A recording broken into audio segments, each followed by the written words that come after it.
Hello बच्चों, चलिए हमारा प्रश्न देखते हैं। हमारा प्रश्न है बल्बो यूरेथ्रल ग्रंथि का क्या कार्य है। अगर इस प्रश्न की हम यहाँ पर बात करें तो सबसे पहले हम यहाँ पर देखते हैं इस प्रश्न की मुख्य अवधारणा को। तो इस प्रश्न की मुख्य अवधारणा के अंतर्गत हम यहाँ पर कह सकते हैं कि सामान्य रूप से यहाँ पर जो नर होते हैं तो नर के अंतर्गत यहाँ पर जो है कुछ विशिष्टीकृत यहाँ पर जो है सहायक ग्रंथियां पाई जाती है।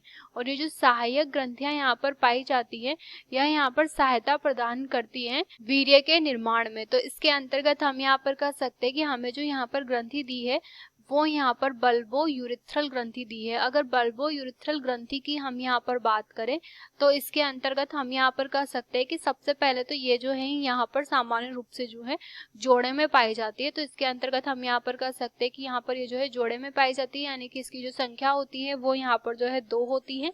इसके अतिरिक्त हम यहाँ पर कह सकते हैं कि ये जो है यहाँ पर सामान्य रूप से जो है 5% जो है यहाँ पर वीर्य के निर्माण में सहायता प्रदान करती है। तो 5% वीर्य के निर्माण में यहाँ पर जो है सहायता प्रदान करती है। इसके अतिरिक्त हम यहाँ पर कह सकते हैं कि इसका जो यहाँ पर स्रव होता है वह यहाँ पर जो है पारदर्शी प्रकार का होता है। इसके अतिरिक्त हम यहाँ पर कहेंगे कि इसका जो यहाँ पर पीएच होता है स्त्राव का वो यहाँ पर जो है 7.2 होता है। वह इसके अतिरिक्त हम यहाँ पर कह सकते हैं कि इसमें जो है कुछ मात्रा में यहाँ पर जो है श्लेष्मा भी पाया जाता है।